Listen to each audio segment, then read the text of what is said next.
Hello and welcome to A Bit of a Christie, the podcast where our passion for murder mystery intertwines with an insatiable curiosity for a wide array of subjects. Well, dear listeners, it has been a while since our last episode, and as the Queen of Crime, Dame Agatha Christie, would say herself, the secret of getting ahead is getting started. So, let's begin. This is the second and final instalment of our focus on the 1937 novel Dumb Witness. In our previous episode, we examined the perspectives of three key characters: the victim, Emily Arundel, her charming nephew Charles, and one of the mysterious Tripp sisters. Additionally, we gained insights from renowned psychic medium Julie Angel, offering a glimpse into the world of communicating with spirits. Some people think, well, if there was an afterlife, then surely my grandmother, Marjorie Matthews, would come through and say, Julie used to see me every single day after school. She used to walk and go and get my prescription. People have it in their head what they think would be said, and it doesn't always quite work like that. If you missed our last episode, fear not, you can easily catch up by tuning in before embarking on this one. Today we have a gripping true crime tale from author and friend of the show Maggie Moxom, who shares how medium Julie Angel assisted in uncovering chilling details from a murder on a farmland. We ponder the Tripp sisters' question: can the spiritual realm aid in solving earthly crimes? Plus, Philip Stader and his Lakeland terrier Bertie join us to delve into the world of terriers, particularly focusing on Bob, the wire fox terrier from Dumb Witness. Mental exercise is really important. I mean, Bertie has some treat balls, he has some games and varying things which he can use, which is used to stimulate him mentally, just to keep him on the go. Throughout the episode, we'll hear from two more characters from Dumb Witness: Emily Arundel's niece, Bella Tanios, and Nurse Carruthers, who cared for Emily in her final days. Can you piece together the clues and solve Emily's murder? Stay tuned to find out.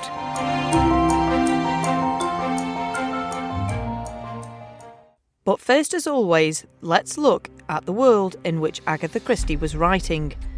Last episode, we looked at the first half of 1937, the publication year for Dumb Witness. We now complete the picture by reviewing events from July to December.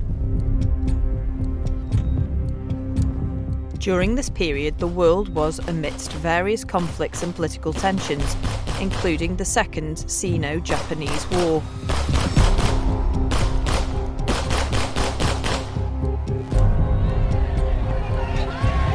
On the 21st of August, the Duke of Windsor, formerly King Edward VIII, visited Nazi Germany and met Adolf Hitler at his retreat in Bavaria, a controversial move that attracted significant attention. The Duke of Windsor caused further controversy the following November by marrying Wallis Simpson. J.R.R. Tolkien's The Hobbit was published, becoming a classic of fantasy literature. Italy withdrew from the League of Nations in response to criticism of its invasion of Ethiopia. And the Irish Free State officially changed its name to Ireland. In Agatha Christie's Dumb Witness, Emily Arundel suspects someone in her family wants her dead. When she passes away under mysterious circumstances, her faithful terrier Bob becomes a key witness. As Hercule Poirot investigates, he uncovers a web of family secrets and deceit, all leading to a shocking revelation. We now meet the woman who cared for Emily Arundel in her last days, Nurse Carruthers. I'm Nurse Carruthers. When I met Poirot, he seemed curious about my time caring for Miss Arundel. I remember Miss Arundel as strong-willed but not difficult. Sadly, I didn't care for her long as she passed away on the 4th day. There was this one incident where Miss Arundel asked Wilhelmina Lawson for something. I suspected it might have been a will. Miss Lawson, unlike me, wasn't much into nursing. She was too fussy and just seemed to irritate Miss Arundel. Honestly, I didn't think highly of Miss Lawson, but when Miss Arundel passed, Miss Lawson appeared more upset than the relatives did. Oh, Miss Arundel loved her dogs. She talked about Bob a lot when she was delirious, mentioning his ball and a fall she'd had. It's those little details that stick with you, you know? Poirot's curiosity is piqued by Emily Arundel's reference to Bob and his ball. Can a terrier truly assist in solving a murder? Let's hear from Philip Stader, whose Lakeland Terrier Bertie boasts a massive online following of over 66,000 fans worldwide.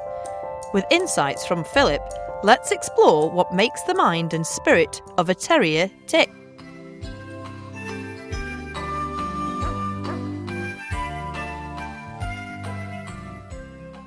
Welcome, Philip and Bertie. Oh, thank you very much. And how are you today? We're very, very well and very excited to learn a lot about Bertie. So, as our listeners may know, Agatha Christie was a fan of terriers and she owned a wire fox terrier called Peter, who was the inspiration for Bob in the novel Dumb Witness.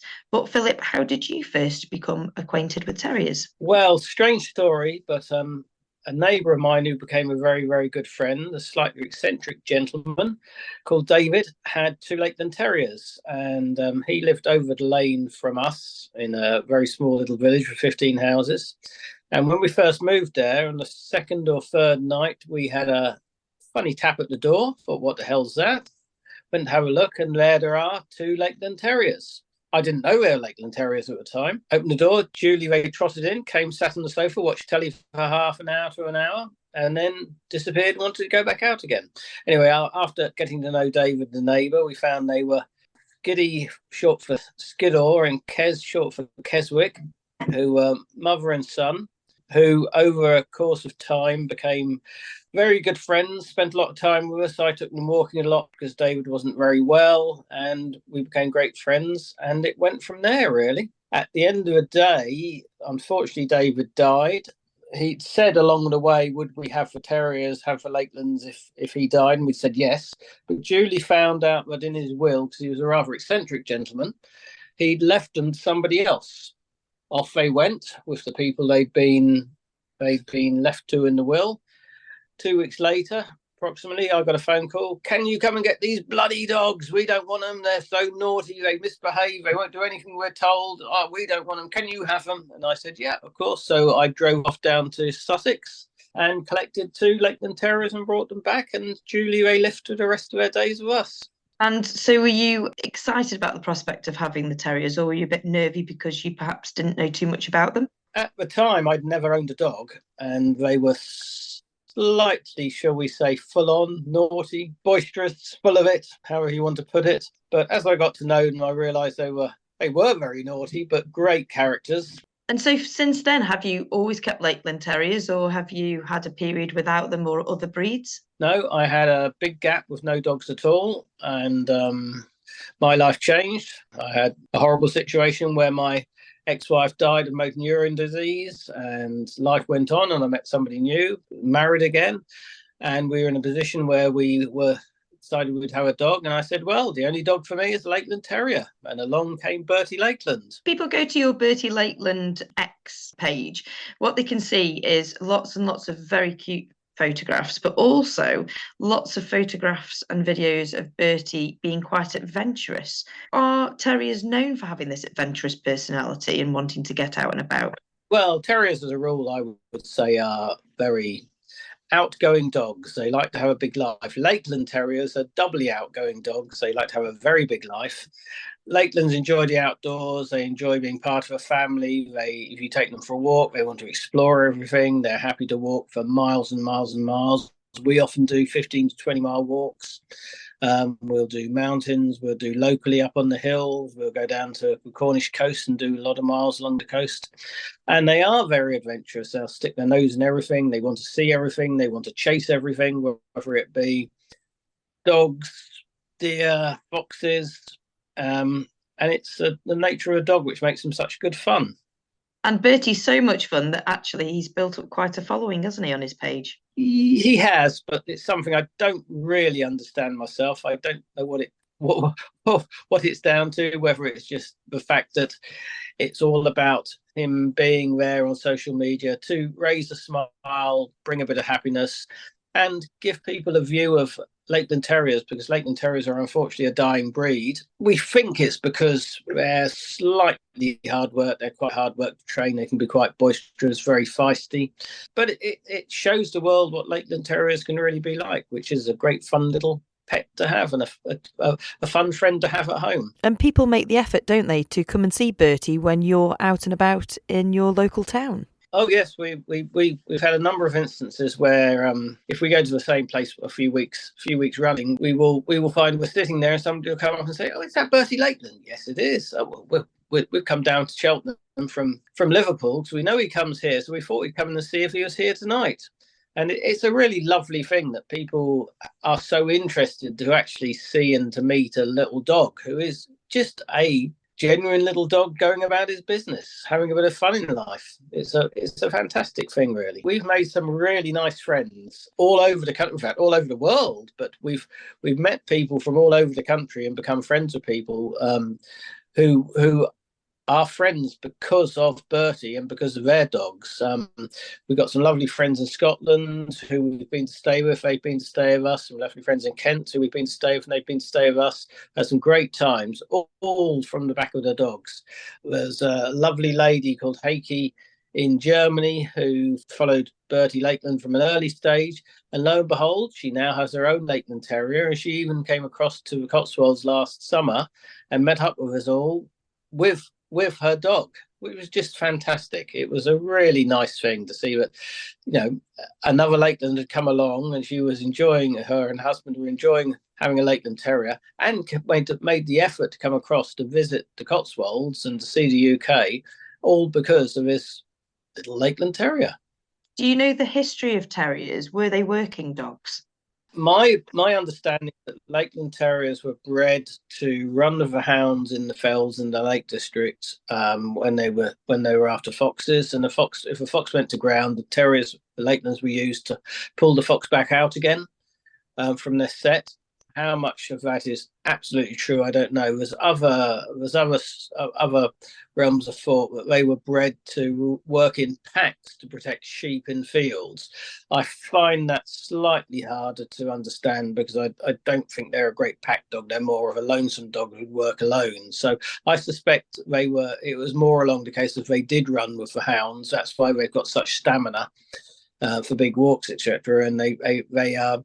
The whole way they're made is that they're made for strength, and their traditional cut is such that they have a great big long, what's called a fall on the top of their head. So lots of fur on the top of the head, lots of fur on their legs, and that would make sense to why it's there, because they were sent in to go and get the foxes out, and of course the fox couldn't then bite them. The fox just got a mouthful of fur rather than a mouthful of skin.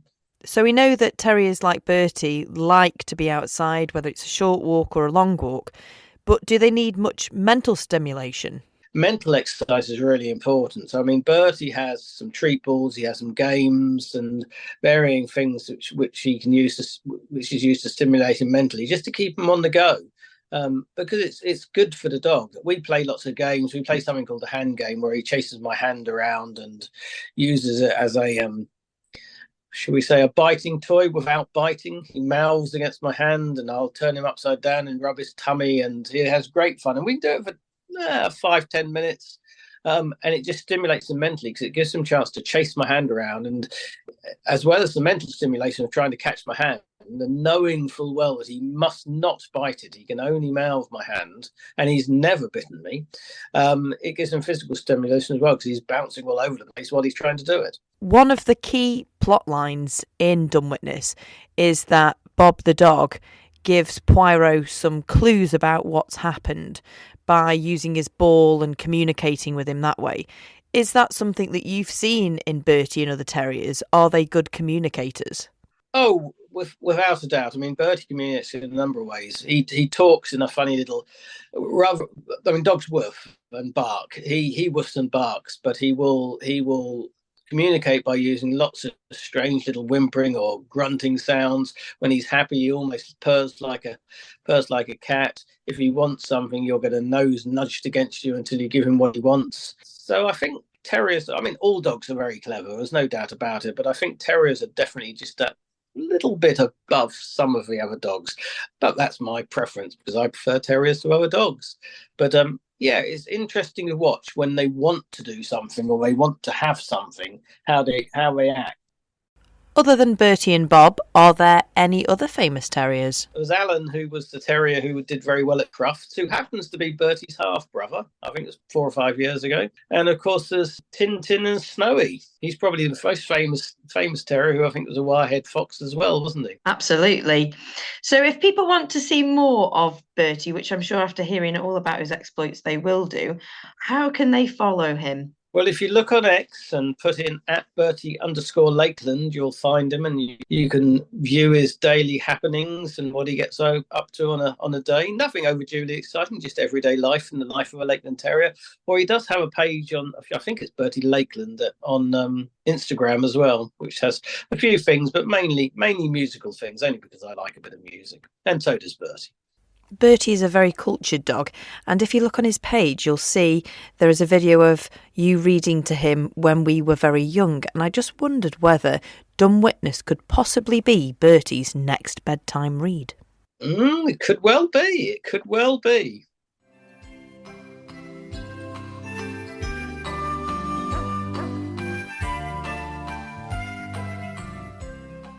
It's clear that terriers demonstrate remarkable intelligence and effective communication with humans.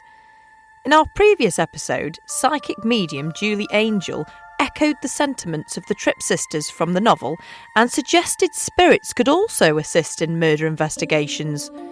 Now, author Maggie Moxom shares her experience using Julie Angel's abilities to unravel a farmland murder's intricacies.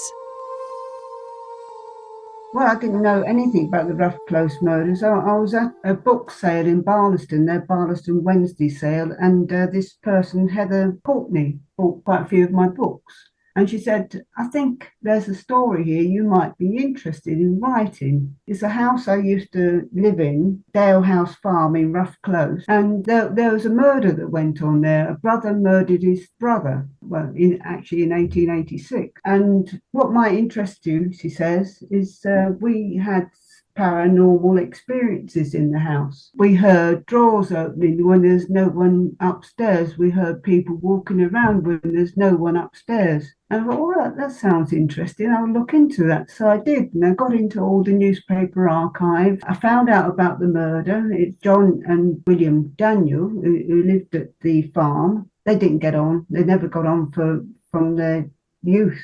The father was a tyrant, Thomas. He was a bit of a tyrant with them all. And basically, William turned out to be a bit of a tyrant himself, picking on John, who's 7 years younger, making his life a misery. But I found out from the newspaper cuttings that all about the murder, all about the trial, the witnesses, and the sentencing. The brothers didn't get on, but had there been any record of any violence between them previously? No. John was basically under William's thumb. William was the violent person. We know the background of the family a little bit now. So, Maggie, what happened on that fateful day? William had left. Many years ago, he'd got married, and by now he'd had about 6 children. But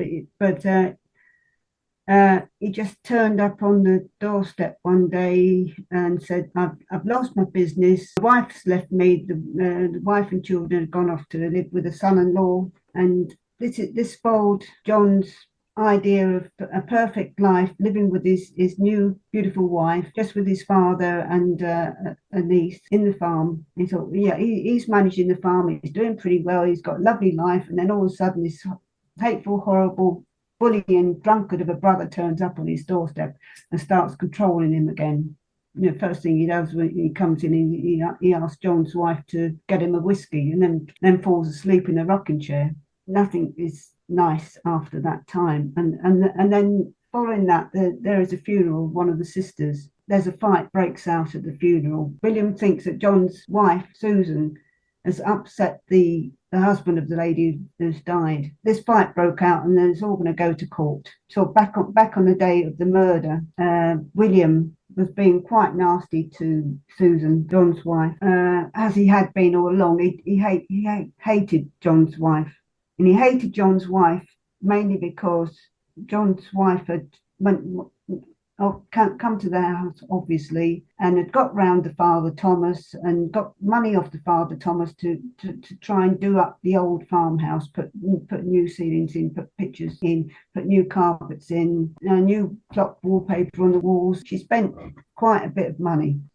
Thomas, the old father, was basically in his dotage now, and he wasn't taking control of anything anymore. And he liked her. He liked her smile, and Susan could get round him. So he gave her the money to do it. William, coming back to the farmhouse, having lost everything, sees all this new work having gone on in the house, and he basically come back to try and get some money out of his father, and the money had gone. Susan had spent it, so that's why he hated Susan. He couldn't get back on his feet anymore, even though he was a drunkard and probably would have spent it all anyway. Couldn't get back on his feet anymore because of Susan, and that's why he hated her. Was it mostly jealousy then, you think, that drove this wedge between the brothers? William comes in back to the farmhouse unexpectedly. John thought he had a lovely life, and then William comes and spoils it all again. And on the day of the murder, William is taunting Susan, John's wife, calling her all sorts of names, and then he tries to help her on with her Ulster coat, but instead of just helping her on with the Ulster coat, he almost tries to strangle her with the collar. John sees this and names that William is calling Susan. You'll have your collar felt before long. This is all to do relating to the trial that's coming up about the fight at the funeral. And John just sees red. He's had enough. Chases William out, follows him with the gun that he's just got off the wall, which is hung on the wall with a string, out into the yard and shoots him dead.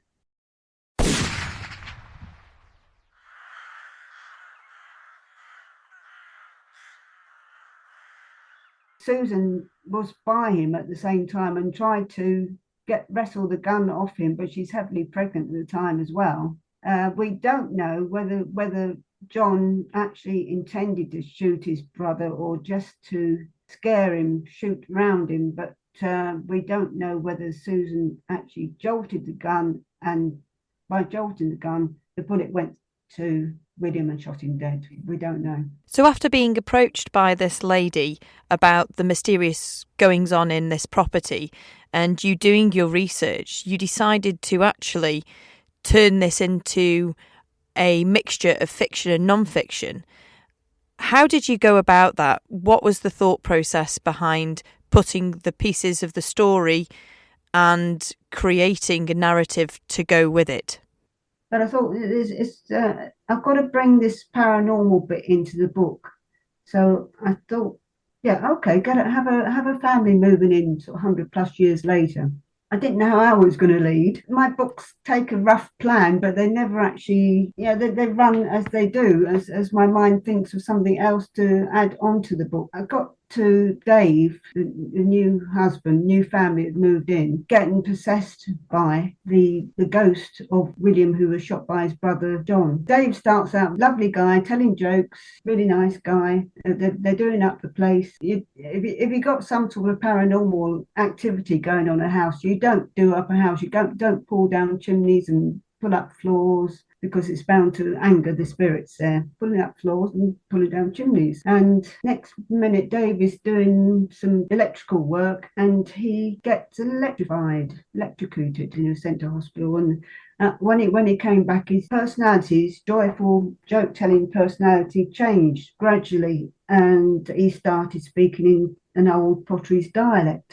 He started to become like William Daniel, nasty, brutal, bullying, drunk. His wife thought maybe it's a mental health problem. Nothing seemed to fit, because what she found when she went to visit his work was Dave was his normal, jovial, joke-telling person. She couldn't understand it. So that's when she started looking around at psychic mediums. Maybe it's something to do with the house. And that's where I come in, where I start looking for psychic mediums.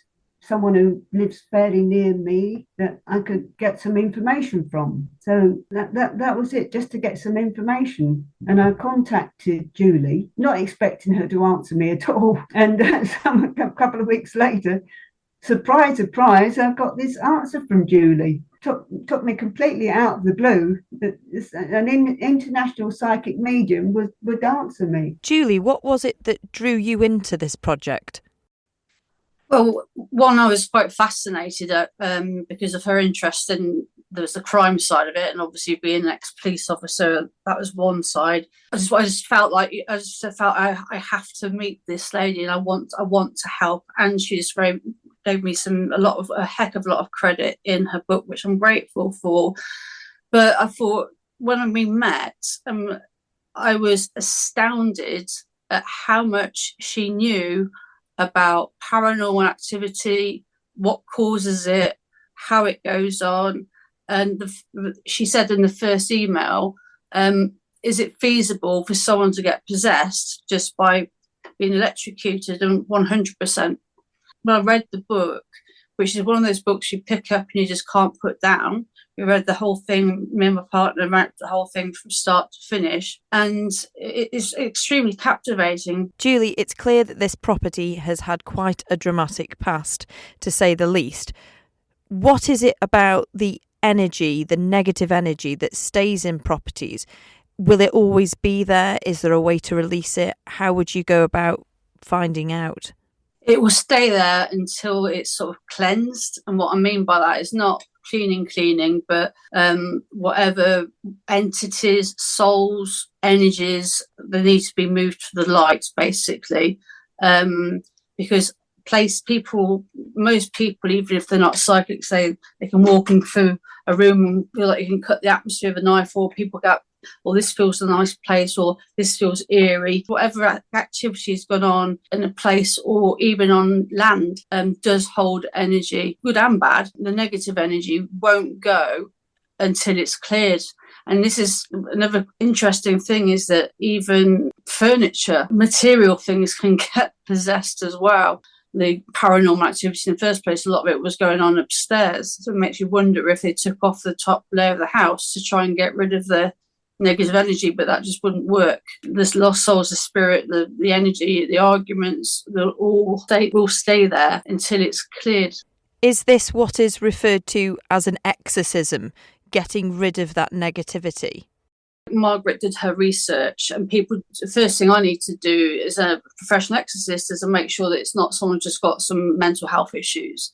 And I'm not a psychologist or counsellor, but it also shows an auric field. But the way she's described the character, Dave, in the book, where his personality changes and is channeling in this old dialect, she's got it down to an absolute T, because that is exactly the sort of thing. So when I do exorcisms, you don't just clear the one person that's got the possession, but you have to make sure everyone else in the house is okay, because they can jump from one person to another. And you also need to clear the entire house as well. This event from the 1800s is potentially having repercussions now in the 2000s. But what were the repercussions of the murder at the time? What happened to the individuals involved, Maggie?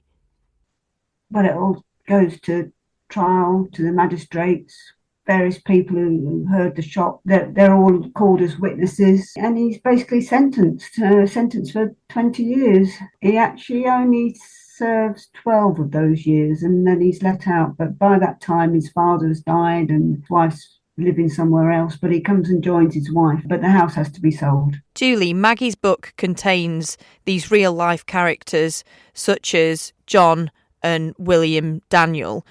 How did you feel about being mentioned in the book? I feel honoured, actually, because she's got it so right in terms of how an exorcism is performed, and even down to what's called transfiguration, which is when someone's face changes. So you're looking at one person, and I've actually seen it on people that I've had to rescue, if you like, and some rather unpleasant characters as well, where you've got the one face and then the other face appears. So you're dealing with two people that can almost like talk over the top of one another. Hence the reason people start looking for an exorcist is because their behaviour, someone's behaviour changes, or you tend to get more arguments going on, or people acting completely out of character, to the point where people think of, if they got some kind of mental health issue, and then people do end up turning to drink or other substances to try to cope. They're aware that something's not right, but they don't always know what is actually going on. It seems like you both make quite the crime-fighting pair. Is this a potential new genre of book for you both to take forward? Real-life crimes with a spiritual element? Julie actually said after our meeting that she feels that someone's going to approach me to write a book based on a castle, and I'm waiting for that to happen. Maybe it'll happen, maybe it won't. Other than listening to you in the first episode of the A Bit of a Christie podcast, Maggie, where you joined us to discuss another book and another murder, how can people find out more about you and your work? Well, I'm on Facebook. You find me on Facebook. I'm on Twitter. All the books, all the 7 books I've written are all on Amazon as paperbacks or ebook. But I'll be putting on Facebook where I'll be appearing next. If you just type in Margaret Moxom on your Google, you'll find loads about me. Loads of different information. And Julie, how can people contact you if they want to find out more information about what you do or to request a reading? I think that probably the easiest way would be via my website, which is a bit of a mouthful. It's Julie Angel International Psychic Medium.com. I am on Facebook, but I'm known as Julie Angel International Psychic Medium on there, and people can contact me. And obviously there's an email address on my website too. We now hear from our final guest of the day, Emily Arundel's niece, Bella Tanios.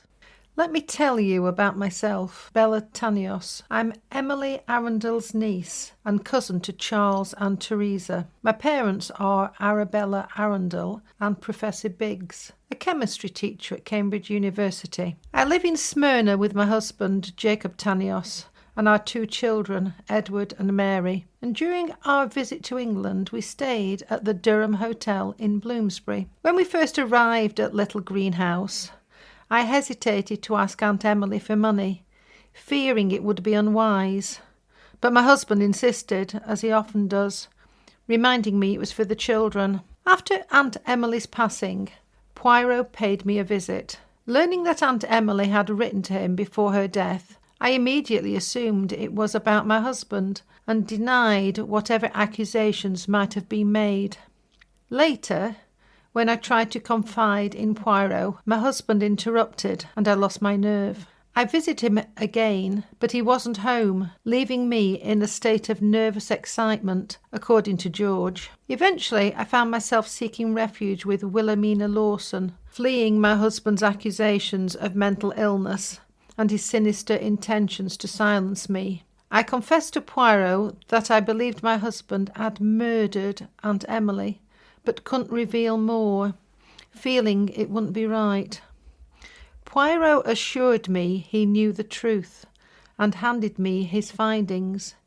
He urged me to read them and instructed me to take the children to the Coniston Hotel near Euston.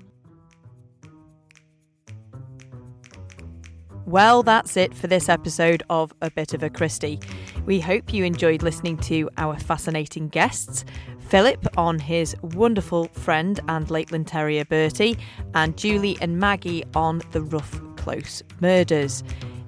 We love hearing from you, so if you would like to contact us and talk to us about one of the cases, or just perhaps say hello, then you can do so on X and Instagram at the handle at A Bit of a Christie, all one word. Thank you very much for listening, and we hope you'll join us next time.